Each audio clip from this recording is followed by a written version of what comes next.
We truly accomplished some wonderful things on behalf of the fleet this year, getting new capabilities out to the warfighter, all the way from aircraft to systems and components. But at the same time, we haven't quite cracked the nut as an organization on how to get things to them more quickly. It's still way too much of an individual effort and hasn't become ingrained in the organization yet.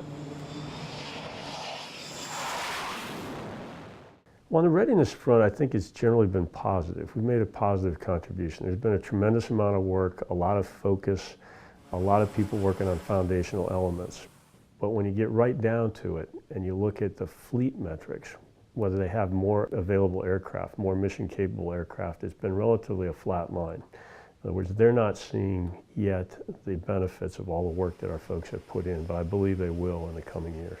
I think the biggest thing we're addressing right now, correctly so, is those foundational elements that we know are required to support fleet readiness. And those are the things that we're focused on putting back in place. Simple things like making sure our maintenance manuals and our tech pubs are updated. Sometimes more esoteric things like our repair bill of materials, making sure those things are updated. But we have seen some significant improvements, particularly at our fleet readiness centers. They produced 485 out of 487 aircraft, which is pretty good performance in any measure. They met their engine production requirements, and perhaps most importantly, because the fleet sees us directly, they reduced the number of aircraft in the fleet that were not mission capable because they required in-service repairs by a significant amount. And that equates directly to an up aircraft on the flight line that the fleet can use.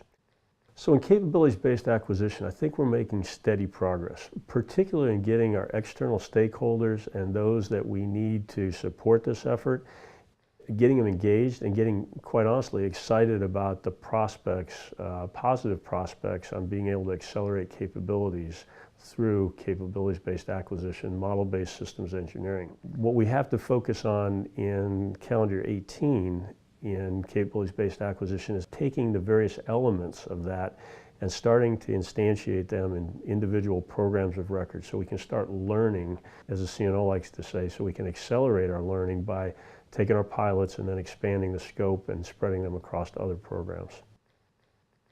On the digital business side of the house, our progress has been mixed, and it's a little frustrating, quite honestly, because that's probably the place we have the greatest opportunity to leverage tools and capabilities that already exist in the commercial world.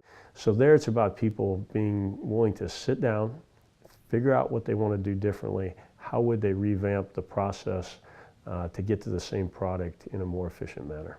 When we get right down to it, it's about getting solutions to our warfighters more quickly.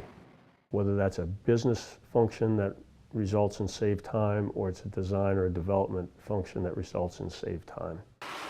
It's about saving time, which equates directly to saving dollars and providing a product to the warfighter in a more expeditious manner. My desire for the workforce in 18 is to engage. And what I need folks to do is engage every place they have the opportunity. We've seen a tremendous amount of interest in our challenges, our innovation challenges, our Spark events, but we've got opportunity for so much more. So I really need folks to engage. And part of that engagement is critical thinking, acting like they're empowered, looking for solutions, different ways to do business. We're not going to hand the workforce the solution. My expectation or my desire is that the workforce will come to leadership with solutions to their problems, and then we will empower them to implement those solutions.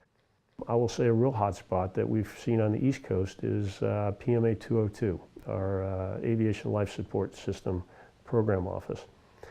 They've got the sense of urgency in everything they're doing.